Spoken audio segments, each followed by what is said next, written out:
Hementxe ikusten duzue, gizon bat ustez behintzat hor maskarapean dagoena, eta izenburua horixe maskulinitateak konelena da, australiarra bera, baina itzultzailea bai hemen daukagu gurekin, Ane García López, arratsaldeon Ane. Eixo, arratsaldeon. Eta arratsaldeon Lorea Agirre, zu jakinekoa eskafandrakoa, hauxe baita eskafandraren 7. liburua, ezta?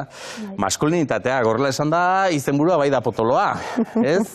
Liburua bezain potoloa, Ane? Hor itzultzaileak lana majo egin du, baina itxura batean bai pentsa daiteke, lehen esan dugun bezala, pisutsua izan daitekela, baina edukia uste dut ederki kontatuta dagoela, gaia bera ere nahiko pisutsua izanagatik ere, ezta?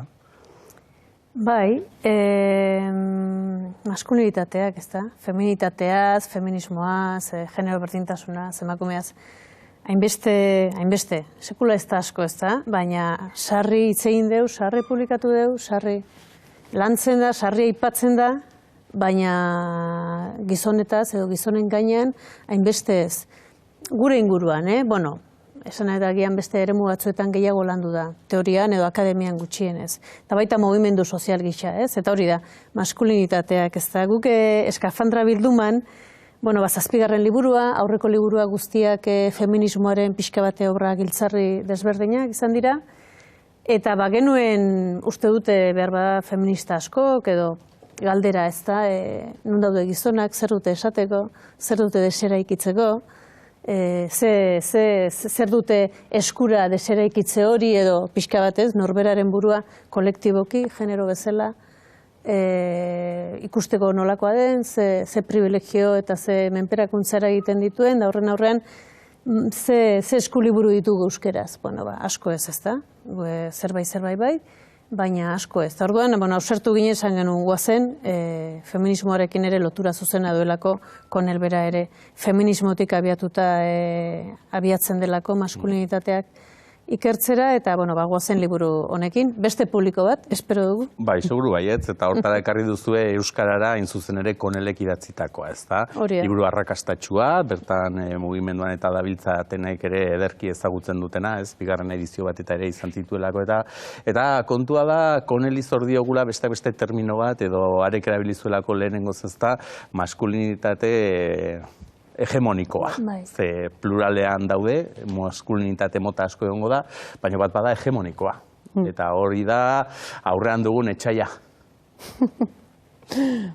Buru askoko dragoia, ez? Buru askoko dragoia. Bai. Bai, bera izan zen lehenengoa termino hori erabiltzen. Ezakit berak asmatu zuen, esango nuke. Bai, ala aitortzen zaio. Bai.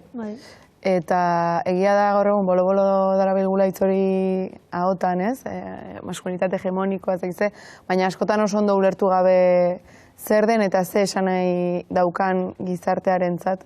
Ze esango nuke ematen du bat eta bakarra dela maskulinitate hegemonikoa, ez, etxaia, baina da zerbait etengabe eraldatzen dena, garai historiko bakoitzari moldatzen zaiona. Bai, irakurri dugu dela momentu bakoitzean bizirauteko edo ze trikimailu edo ze bide dagoen, ez? Alegia aurrera egiteko, eta aurreratik horre zalantzarik nagusienetako bat. Hemen aipatzen da, nolabait ere, hegemoniko hori orain egon daitekela, ez? Krisian edo kinkalarrian edo zalantzan behintzatlen baino gehiago jarri ote dugun. Baina, karo, hala ere gaitasunik izango ote duen, ez? Itxura aldatu, beste mozorro bat jarri eta aurrera segitzeko. Bai, pixka bat konelek egiten duena hori da, ez, liburu honetan. 3 parte ditu liburuak. Lehenengoan, ohikoa izaten da, akademiako liburu tankera hauetan horrelako 3 zati izatea, baina lehenengo zatia izatea, pixka bat, azken demagun 50 edo 100 urtetan gehiagotan ere bai, zer esan da generoaz, zer esan da gizonez, zer esan da maskulinidadeaz, hori jaso eta horren gaineko begirada kritiko bat bota, ez? Aldian esan dana edo praktikatu dena zer izan da, ez da? Eta nora iritsi gara, ez? Hori da lehen partea. Eta bigarrenean berak egiten du, zuk aipatzen duzun hori, ez? Identifikatzen ditu maskulinitatea ze gaur egungo gizartean, ze puntutan egon liteke kinkan edo krisian edo aldaketaren bat gertatu da, eta hori gertatzen denean, aldaketa hori gertatzen denean, zer gertatzen da? Gero eta hipermaskulinizazioa gertatzen dira, orduan eta ero gotortuago, edo askatzen da, edo aldatzen da, edo mutatzen da, edo gauza batzutan urrats batzuk ematen dira, baina agian privilegioak ez dira galtzen, eta hori da berari interesatzen zaiona. Eta beak liburuan, hain zuzen, lau ikerketa egiten ditu, lau eremutan, alde batetik esaten du. Gazte prekarioak, gizonezko gazte prekarioei, ze gertatzen zaie, gizarteak gizon izan da, nolabait esaten dienean zuk arrakasta ekonomikorako sarbidea eukiko duzu, eta ez duzu. Beraz, zure gizontasun hori, pixka bat kinkan dago, hor ze gertatzen zaizue. Bigarrena da, homosexualak edo gehi mugimenduko jendeak, nolabait ja, berez, disidentzia bat egiten du maskulinitate hegemonikoarekiko, ez da, bere praktiketan, eta baina hor, zerbait gehiago gertatzen da, hirugarrena da, pixka bat lan mundua konsideratu izan dugunean industriala edo nekazaritza indarrari, gizonari lotua eta, gaur egun ez da, nolabait gizonak eta emakumeak, baina gizonak gehiengoz, beste lanbide batzuetara, ez? Esku finak, nola esaten da hori, eskuiekin zuk ez du sekula lanik egin, ez? Da pixka bat esateko, zure gizontasuna zalantzaz bada. Bigunegia zara eta... Benetako gizon lana da fundizioan daudenak, ez? Mito hori askotan erabiltzen duguna, esaten duguna guk ere, hor ze gertatzen da langile horrekin, eta laugarren eremua ikertzen duna da, emakume feministekin bestelako militantziak egiten dituzten gizonena, ez? Hor ere, gizon horiek kontuatzen dira harreman horretan, ostra, hemen badago zerbait, eta hor ze gertatzen da. Hori da behin interesatzen zaiona, ez? Zuk aipatutako esparru horietan zeharka ere atera ez klase hitza, eta aipatu behar da Konel bera ere alaxe hasi zela, eta horrena klaseen gaineko ikerketetan, eta gero behar bada hortxe jabetu zen zehar lerro bat ere bazela azkenean, ez, maskulinitatearena, ez? Horlako gai horietan ere zipristinik bazuena. Beha klasea ikertzen hasten da eta segituan muturren aurrean erortzen zaio generoa. Oso diferentea baita klase prekarizatua edo langile klasea edo izatea gizon izan da edo emakume izan da. Orduan segituan ja uztartzen ditu bi eremuak. Eta liburu honetan ere hori ikusten da, eremu hori lantzen du dexente. Eta nik esango nuke liburu honek gaur egun ere, ze liburu hau 80ko hamarkadan nahiko hasieran idatzia izan zen. Eta esango nuke liburu honen pertinentzia gaur egun ere bai horretan dagoela niretzat. Ematen du momentu honetan batzuetan klase borroka eta feminismoa ez direla uztargarriak edo batak bestea estali edo batak bestea oztopatuko duela, ez? Eta iruditzen zait Konel bezalako autore bat momentu honetan gurera ekartzea nahiko pertinentea zentzu horretan, ze azkenean bera klasetik abiatu zen eta klase borrokak eta klasearen zehar lerro horrek garrantzia handia dauka bere lanean, baina generoari ere ematen dio leku bat ukaezina, ez? Eztabaida hori ere hemen Euskal Herrian ere eman izan da, ez da? Zuei ere entzun izan dizuegu maiz, hori ere hor jarri behar dela, ez? Ez dela gero gehiago bat, baizik eta hortxe zeharka egon behar duen gai bat dela, ez? Neurri handi batean lotuta dijoazen kontuak dira. Gure eguneroko bizitzetan lotuta gertatzen dira gauzak, ez? Lan arazoak, genero arazoak, edo zer gertatu zaizun, honegatik edo besteagatik, eta, analisi akademikorako, kategoriak berezitu jendia sarritan, ez? Hau da, eta bakoitzak operatzen du horrela, eta, argiago ulertzeko. Baina gero hori berriro dakarzunean batera dator, eta batera gertatzen dira, eta elkarrera egiten dute, gainera. Liburu hau hartzen dugunean gizonok ez du zertan, ze emakumeengan ere egon daiteke ez da, maskulinitatea, gizonengan feminitatea egon daiteken bezala, ez? Baina, gizonok behintzat liburu hau hartzen dugunean, seguraski tentazio izan dezakegu pentsatzea ispilu bat izan daitekela, eta gero ispilu horretan itxusi edo dotorea agertzen ote garen, ez da? Baina, karo, ez da hau norbanakoaren kontua bakarrik. Hemen Konelek ongi aipatzen duen bezala, azken finean, badira bi mota, bai norbanakoarena, baina baita estatu mailakoa ere. Ze estatua bera ere, maskulinitate hegemoniko horren adibide bihurtzen da batzutan, eta gainera helburu politiko batez egiten du autu hori. Bai, nik uste dut liburuak ere oso ongi uztartzen dituela mikro eta makro eskalak denbora guztian, ez? Loreak aipatu ditu lau gizon multzo horiek arakatzen ditunak izenekin agertzen dira, aipatzen ditu Dave, ez egizein, 23 urte. Eta gero lotzen ditu beraien esperientziak makroeskalarekin eta makroeskalan horrek daukan esanaiarekin baita ere esaten du, erakunde bat maskulinoa bada, izan daiteke armada bat edo gobernu bat, ez du ezertarako balio emakume bat egoteak hor buru. Ez dela bakarrik zenbateko gizon edo zenbat emakume dagoen kopurua, baizik eta horrek gero islatzen duen jarrera bat edo prozedura bat, ez? Bai, sistema badelako. Eta sistema horrek bere funtzionamentua du eta funtzionatzen du eremu guztietan, ez da? Eta orduan, horrelako feminismoan baita ere, ez da? Nolabait ariketaren parte bat bada individuala, edo norbeak bere buruari egiten diona, baina ez da hori bakarrik, da kolektiboa da, bai mugimendu sozial eta eraldaketarako mugimendu bezala, baina baita ere sistema osoan dagolako, sistema osoan barrena, bizitza osoan barrena, egunerokotasunean ikusten dezulako eremu diferentetan nun gertatzen den menperakuntza hori, ez? Edo generoak dakarzkigun menperakuntza horiek, ez? Orduan, sistema da, hori da kontua, eta sistema horrek harrapatzen du, da zabala, luzea eta irauten duena, eta gainez harrapatzen ditu estamentu guztiak, ekonomia, lana, osasuna, boterea, hitza. Sistema da gainera, zirrikitu iaia uzten ez duena, ez? Eta hor esate baterako maskulinitate hegemonikoak, gainerako maskulinitateekin izan dezaken harremanaz ari bagara, ez? Lehen aipatu dituzu zeharka, ez? Maskulinitate konplize bat izan daitekena, edo periferiakoa, ez? Zertzekoa izan daiteken beste maskulinitate horien aurrean, maskulinitate hegemoniko horrek badauka agintea. Eta hori azkenean bihurtzen da presio hainbat eta hainbat erramintan bidez, ez? Bai.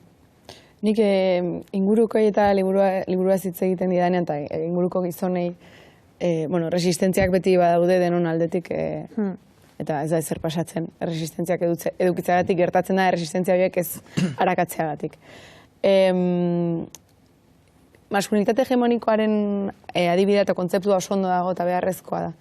Baina baita ere trampa bat da, nik inguruan dauzkadan hainbat gizonentzat ere bada modu bat esateko. Ez baina, ni ez naiz gimnasioko matxirulo bat beren eska jotzen duena eta ez dakiz zer, ez? Daukagu aitzakia, ez? Lehen esan bezala, izpiluan hain itxusi ez naiz agertzen. Nien naiz hori. Itxusiagoak badaude. Bai, baina berdin baliatzen dira patriarkatuaren privilegio zenbait, ez? Orduan, konplizitate hori arakatzean eretzako da gakoetako bat, arrakala hori zabaltzeko, ze hegemoniak ez du bere hegemonia utziko. Eta gero danak ere ez dira fido konplizidade horretaz. Ze mugimendu feministaren barruan ere esango nuke badagoela iritzi desberdinik, ez? Badagoela pentsatzen duenik gizonak aldai daitezkela, baina beste batean behar badaia kontua hain izorratuta dagoela, ja hau aldaraziko duenik ez dagoela. Ez? Hori ez dakit optimismo eta pesimismoaren banaketa den edo bestelako hori badote den. Bueno, nik uste aldatu denok aldatu gaitezkela. Eta feminista danok egin gara, osea, iritsi egin gara. Ez garela horrela jaio garen sisteman eta izan gara eta gara matxistak eta patriarkalak. Gu ere bai, baina hori bide bada, orduan denok daukagu aukera hori egiteko, ez da? Aukerak bentsaz sortu daitezke hori gerta dadin. Da nik uste dut, Euskal Herriko gizarteko gizonek badutela aukera hori. Agian beste leku batzuetako, edo beste egoera batzuetakoak ez bezala edo ez dakit, baina gurea bentsat aitzaki ez da, ez da? Pixka bat, esan duanek, ez da, erresistentziak eukitzea normala da, baina kontua, erresistentzia identifikatzen badezu, esan, zergatik daukete erresistentzia hori, ez? Edo, liburu hau irakurtzean, edo feminismoko liburu asko irakurtzean, oso deserosoa dira, guretzate bai, eta irakurtzen dut, zer da, ez? Baina hor dago bidea, esan nahi dute, esaten da bezala kiroltasunez irakurri berdian gauzak dira. Bai, ez? Eta patxadaz, ez? Bada, hau pixkanaka irakurri berrekoaz, bai, eta kiroltasunez eta irekita pentsatuz, esango dizula zerbait zutaz, eta zure konportamentuaz gure gizarteko kide garen einean sistema horretan gaudelako, eta sistema horrek eskatzen du aldaketa handi bat, generoari dagokioniz, seguru eta beste hainbat horretan, baina horretan ere bai. Eta horretan izan zaite konplize horretan, ez mantentzen privilegioak. Ez uste hori dela. Adibide zehatzak ere aztertzen ditu, ez? Hor, lau bat giza talde, pixkat esparru desberdinetan ari direnak, tartan ekologismoa bera ere agertzen da zeharka, ez? Eta hor ikusten da beste borroka batzutan, horietako bat bada gehiena, homosexualena, ez? Nolabait ere, orain arte askotan leporatu izan zaiena maskulinitate eza, ez? Hau izango litzake, gizontasunik ez duzute, eta zuek bazaudete kanpoan, ez? Era berean, eta hor bi plano horiek uztartuz, norbanakoa eta sozialean, horre batek izan dezake gero erantzuna, talde batean edo sartzea, ez? Baina bai aipatzen da hemen, talde horrek eraberean ere izan dezakela pixkat presioa eta eraberean horrek ere eramaten duela baina bide markatu batera, ez? Baina, claro, bide horri nola ies egin, ez? Azkenean, helduleku gixara iritsi bazara toki batera, ez? Gero toki horrek bideratu behar bazaitu, hor nun geratzen da norberaren iniziatiba. Eski azkenean esan duguna, deserosoa da gauza hauek irakurtzea eta deserosoa da norbere burua deseraikitzea. Eta oraindik gehiago, zuk lan bat egin baduzu, kasu honetan agertzen dira gizon gazte batzuk, beraien herri txikietatik ies egindakoak Sydneyra, bertan aske bizial izateko, homosexual edo bisexual edo ez dakit transik ez, baina bueno, izaera femenino hori azalduz, eta nik uste dagoela igual ere bai, eta igual edonork sentitu ezak ez, nik jain den nire partea, eta utzi nazute pakean, ez? Mendik aurrera ja lanketa ja gehiegi da, zen nik jain dut parte bat, eta egia da hor, gu inorrez dela inor besteari esateko zer egin behar duen edo zerrez, baina egia da, uste dudala ez garela hori behar ere, nola ni ezaki zer nahi zen, ja orduan salbu nago matxista izateaz, ez? Eske ni gu ez gaude salbu, esan edut. Dudik gabe. Arriskuan denok egon gaitezke. Bai. Izan ere, maskulinitate hori eta biztarazteko modu bat edo erramienta bat, tresna bat bada gorputzarena. Eta gorputzaren gaineko gogoeta bat ere bada, ezta? Gorputza izan daitekela, efektibamente orain arte ikusten genuen bezala makina bat, non gizon izateagatik edo beharko zenituzken baloreak edo egin beharko zenituzken horiek egiteko erabiliko duzun makina bat izango den gorputza, baina eraberean ere bada lientzo bat, zuk izan nahi duzun hori erakusteko, ez? Hor nola erdibideko hori nola bilatu. Bai, bueno, askapen borroka bada dena, eta horre anek askotan aipatu izan du eta arrazoi du, ez? Liburu honetan agertzen den gauzetako bat da gizonen gorputza. Zuk aipatu dezun ze horretan, azalpen horretan, ez? Gizonen gorputza oso gutxitan hitz egiten da, eraikitako eta menperakuntza eragiteko teknologia bat balitz bezala, hortarako nolabait prestatzen den zera bat bezala, ez da, emakume gorputzaz alde guztitatik hitz egin dugu eta konstanteki hitz egiten dugu, eta gizonetaz ez da hori ere eraikitako zerbait da, beti ere sistemak behar dituen iraunarazteko behar duen bere nolabait, bere sujetuak, ez, sortu, ez. Eta aldi berean, eta feminismoak esaten duen bezala, gorputza da borroka eremu bat eta askapen eremuetako bat, ez da.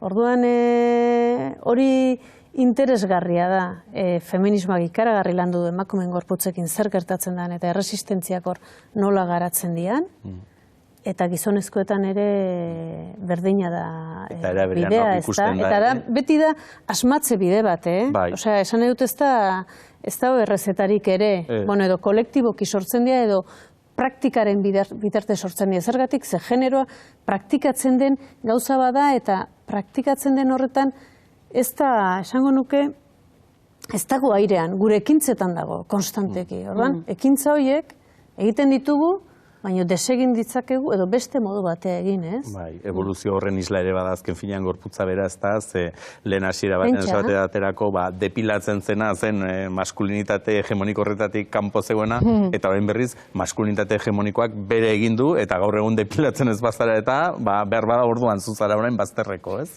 Holakoak eta ere egon badaudela, ez, adibide batzuk. Birformulazio horren parte, ez? Esaten ari gara evoluzio bat egon badagoela, susmoa bada maskulinitateaz gero eta gehiago hitz egiten dela, maskulinitateetaz, baina, seguraski horrek gora egin duen bezalaxe, kontrakoak ere gora egin du, eta hitz baterik hasi du, ez da, baklaxa.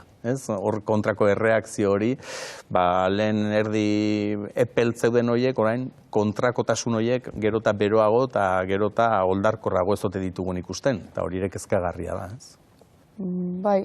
Baina nik uste dutela lehen aipatu dugunaren emaitza, zuri norbaitek ispilu bat jartzen dizunean, edo zein gairen inguruan, baina kasu honetan bada gai nahiko intimo bat ere bai, ez? Norberak nola eraiki duen bere generoa eta nola praktikatzen duen generoa. Eta norbaitek jartzen dizunean ispilu bat eta zuk sentitzen duzunean barruan deserosotasun hori bi aukera dauzkazu. bueno, 3. Kasurik ez egin, kasu egin, edo ispilua jarri dizun horri bota errua, zure deserosotasunarena. Eta, nire ustez backlash hori, por cierto, izan dela oso termino zaila itzultzeko.